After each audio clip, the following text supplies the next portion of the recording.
This experiment started off by taking DNA from our pet hippo and splicing it together with DNA from our pet pit bull in our home laboratory. We quickly fertilized eggs, and as you can see, they're quite large. We wanted to show you the egg's heart beating. As you can see here, it is alive. After about 5 months, the egg began to hatch, and the world's first hippo pit bull was born. But what it looked like when it grew up will blow your mind.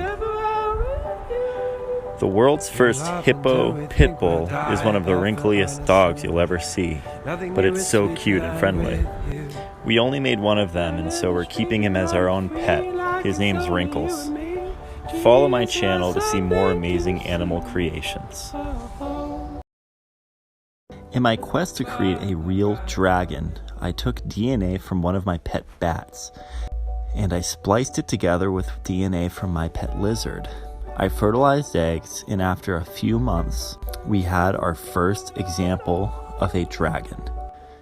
As you can see, I've basically created a lizard with wings, and although it does not fly, it is one step closer to creating a real dragon. They're extremely docile and very friendly. I've set quite a few of them free in the wild, but I've given the rest away to museums, friends, and zoos. Thanks for watching. Bye. My wife wanted me to make a coon dog, and so we took DNA from our pet raccoon and spliced it with our pet German Shepherd in our home laboratory.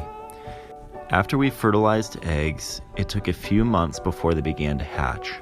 These newborn coon dogs were so cute. We bottle fed them until they were old enough to eat solid coon dog food, which is basically a mixture of raw meat and dog food. These coon dogs look more like raccoons, but act more like dogs. They're so lovable and friendly and cute and smart. We've let a few of them in the wild and given the rest of them to friends. Follow for part 2. This is my first attempt of trying to create a mermaid. I took the DNA from one of my pet monkeys and I spliced it with one of my pet fish here. I fertilized fish eggs and put them in my incubator. After about 5 months, I had babies, and after about 3 more months, they grew up into full-grown adults. As you can see, they have a human-like face, but they are still fish. It's almost like a fish head, and they simply float around. These were not the results that I expected when I set out on my path to create a full-grown mermaid, and so I let them back into the ocean and I went back to the lab to try again.